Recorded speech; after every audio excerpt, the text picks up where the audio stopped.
Welcome back to the Quarterly Call. All content discussed here is for informational purposes and is not investment advice. Please consult with a qualified professional before making any investment decisions. All right, so today let's take a deep dive into Microsoft's first quarter earnings for fiscal year 2025. I've been poring over these call notes and presentation slides, and wow, Yeah.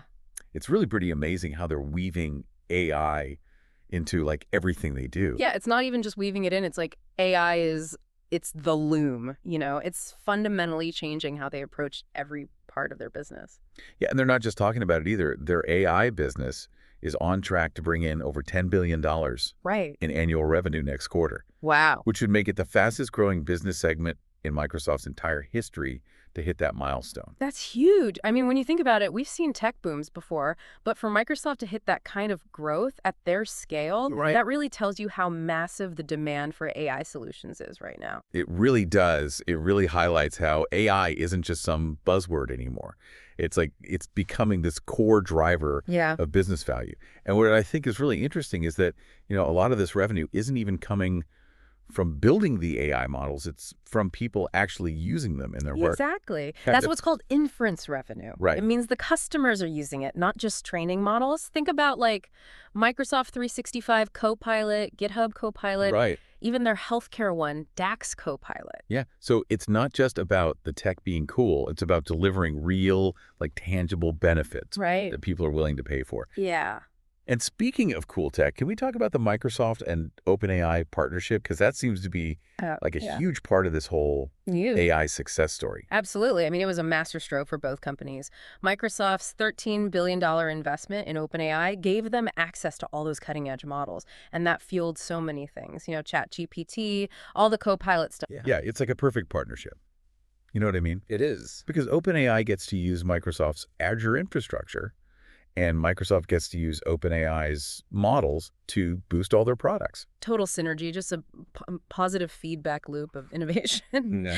But there's a really interesting challenge that comes with this, because now you have this massive wave of AI adoption, Right. which means a huge demand for computing power.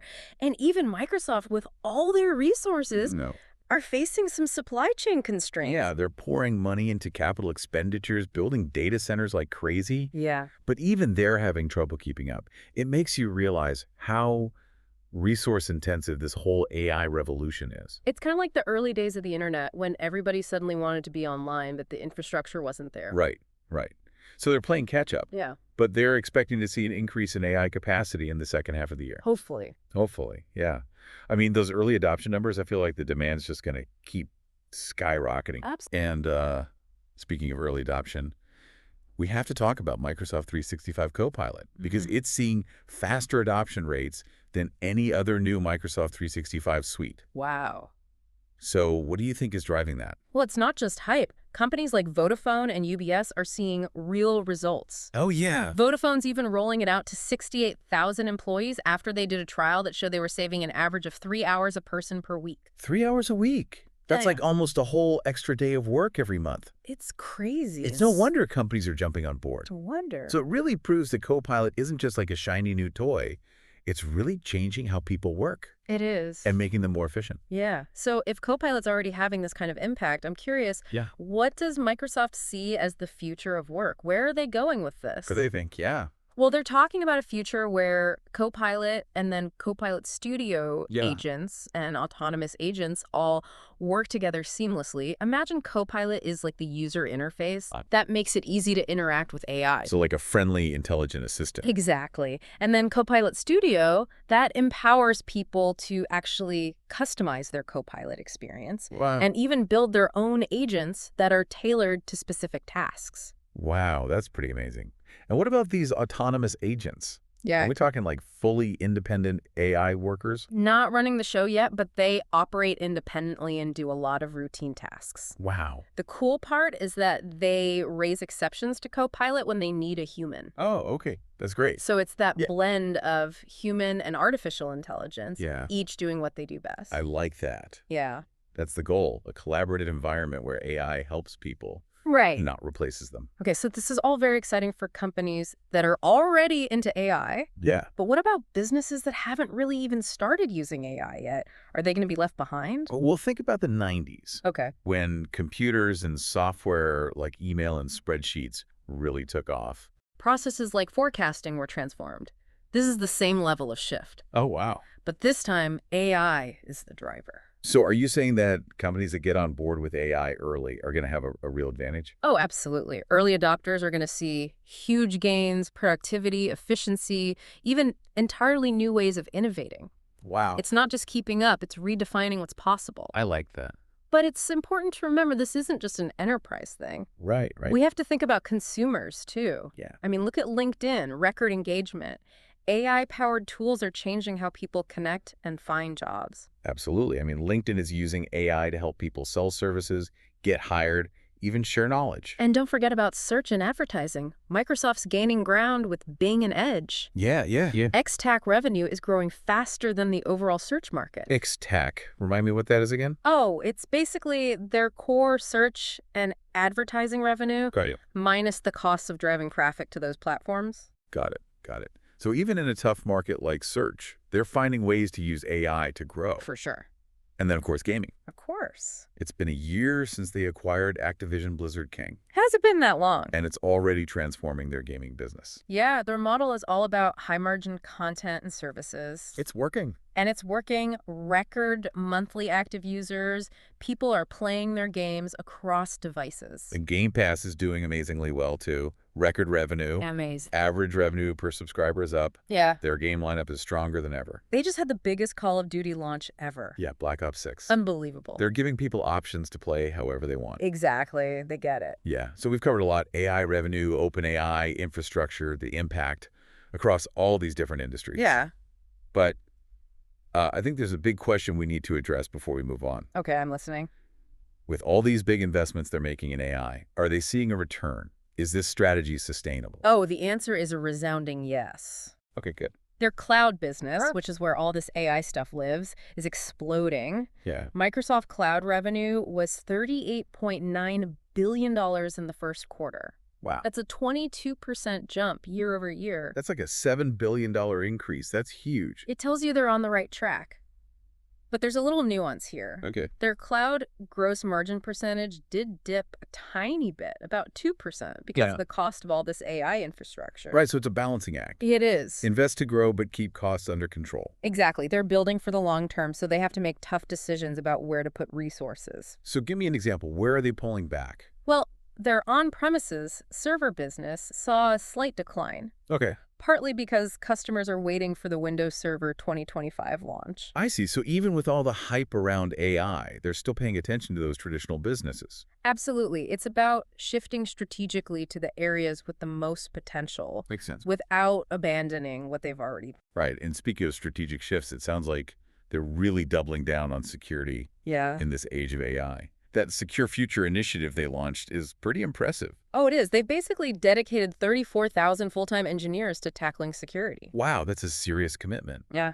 Why is security such a big deal for them, especially with all this AI stuff going on? Well, as AI gets more integrated into everything, Right. the potential for attacks just grows exponentially. You've got cyber attacks that are getting more and more sophisticated, Right. plus all the new vulnerabilities that come with AI. Right. So they're not just reacting to threats. They're actually building tools. They are. Like that security Copilot thing to actually help companies improve their security. Yeah, they're being proactive. I like that. They're using their expertise to build solutions before problems even come up. It's a total approach. They're thinking about everything from tenant and identity protection to securing their own engineering system. So they're really building AI responsibly with security as a core part of it. Absolutely. It's not just about building tools. It's about building trust, which is essential if people are really going to adopt AI. Yeah, okay, so we've talked a lot about the business side. Yeah. Let's shift gears a little bit. What does all this mean for, like, the average person? How is this AI revolution going to change our daily lives? You know, that's the million-dollar question, right? Right. We're all still trying to figure that out. But one thing's for sure, AI is going to be more and more a part of everything we do. Yeah. Think about how quickly we all adopted smartphones and social media. Right. AI is going to be like that, but maybe even bigger in terms of changing how we live and work. That's both exciting and a little scary. It is. It's like we're standing on the edge of something huge, but we don't know exactly what it's going to look like. Yeah, yeah. Well said. We're part of this unfolding story. We're not just watching it happen. We're shaping it by the choices we make. Yeah, I love that. So this deep dive into Microsoft's AI-powered future has been incredible. It has. And it's clear they are all in on AI. But we've only just scratched the surface. Oh, there's so much more to explore, from the ethics to how humans and machines will interact. As Microsoft keeps growing their infrastructure and giving developers more and more tools, the possibilities are pretty much endless. It's amazing. I don't know about you, but I feel really energized after this conversation. Me too. It's amazing to see how fast things are changing, and I can't wait to see what happens next. Me neither. It's a time of huge challenges and huge opportunities, and Yeah. it's up to us to figure out how to navigate this new world Absolutely. with wisdom and curiosity and a sense of responsibility. Well said. So let's take a quick break, and then we'll come back for part 2. Sounds good. We'll dig even deeper into Microsoft's financials and what their AI strategy means for the whole industry. Can't wait. Welcome back. All right, so let's zoom in on Microsoft's financial performance for a bit. Okay. I think their first quarter earnings for fiscal year 2025 have some really fascinating insights. Yeah, absolutely. But I gotta admit, those financial statements can sometimes be a little tough to decipher. Yeah. Can you break it down for us? Like, what were the main takeaways for those of us who aren't exactly financial experts? Okay, well, one of the first things that jumped out at me was their commercial bookings. They were up 30% year over year Wow, to $259 billion. that's a lot. That's a pretty clear signal, don't you think? Yeah, that sounds impressive. Yeah. But just to make sure I understand, can you remind me what commercial bookings are again? Sure. So commercial bookings basically represent the total value of contracts they sign during the quarter. Okay. So it doesn't matter if that revenue comes in later. The important thing is the commitment has been made. It gives you a sense of future revenue. So it's like a sneak peek into their future earnings potential. Exactly. And a 30% jump is a pretty strong sign that demand for their products and services, especially cloud stuff, is really strong. That's right. And speaking of the cloud, let's talk a little bit more about their intelligent cloud segment. Because Azure, their cloud platform, is really the star of the show. Yeah, Azure seems to be everywhere these days. It is. How did it do in the first quarter? So Azure and other cloud services revenue grew 33% year over year. Wow. And get this, about 12 percentage points of that growth came directly from AI services, That's huge. which shows that those investments they're making in AI infrastructure are paying off. Yeah, we were talking earlier about those supply chain constraints Right. related to AI. Did those have a noticeable impact on Azure? You know, they definitely played a role. Microsoft admitted that demand, particularly for AI services, outpaced their capacity. Right. So it makes you wonder, how much more could they have grown if they had everything they needed? It's like they're a victim of their own success. It is. They're growing so fast that they can't keep up with the demand they're creating. Yeah, but they are working on it. Yeah. They're spending a ton of money on expanding their data centers. Right. And as we mentioned, they expect to see an increase in capacity in the second half of the year. So we'll see how quickly they can close that gap. It'll be interesting to watch for sure. So Azure's doing great. AI is fueling a lot of that growth. But what about the rest of their business? Anything else from those earnings that stood out to you? Yeah, their productivity and business processes segment also did really well, a 12% year-over-year revenue increase. Okay. That includes things like Microsoft 365, Dynamics 365, and of course, LinkedIn. Right. Those are some of their biggest products. They seem to be holding their own in a market that's changing really fast. They are, and within that segment, Microsoft 365 commercial cloud revenue was up 15%. Wow. And that's partly because of those AI-powered Microsoft 365 Copilot tools we talked about earlier. It seems like Copilot is everywhere. It is. So they're seeing more people signing up for Microsoft 365, and they're also making more money per user. Right, which is a great combination. Yeah, it shows that people really see the value in these AI tools. Absolutely. They're not just willing to use them, they're willing to pay more for them. Okay, so speaking of things people are willing to pay for, Yeah. let's talk gaming. It's always a big story with Microsoft. Of course. We mentioned the Call of Duty launch, but how did their overall gaming business do in the first quarter? So gaming revenue was up 43% year over year. Wow.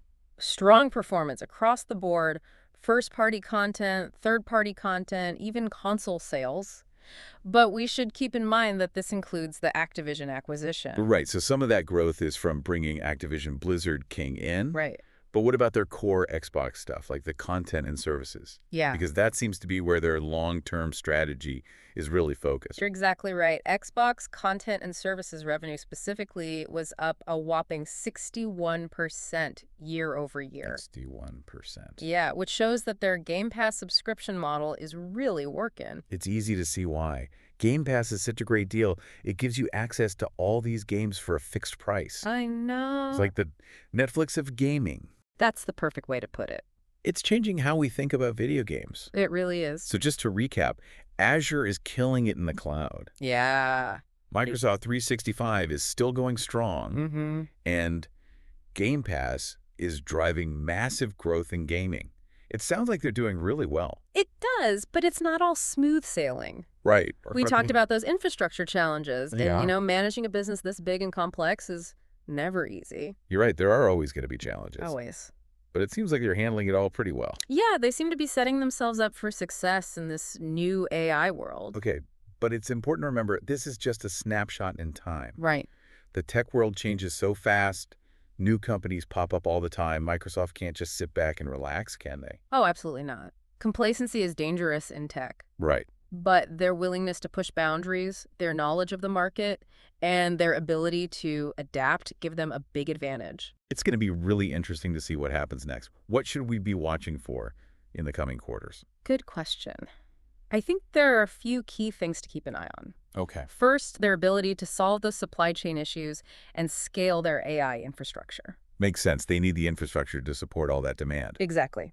Second, we need to watch how well they're able to make money from those AI tools, especially Copilot. Right. If those tools can really drive business value and translate that into revenue, that's a sign of success. So infrastructure and making money from those tools. What's the third thing? The third thing is how they navigate the regulatory landscape around AI. Right. Because as AI gets bigger, concerns about privacy, security, and the ethics of it all are going to grow too. Yeah. So they need to be proactive about addressing those concerns. That's a good point. AI is powerful, and we have to make sure it's used for good, not to create more problems. Absolutely. And lastly, I'll be watching how they use AI to improve their consumer-facing businesses. Right, like LinkedIn, gaming, and search. Exactly. Think about the possibilities.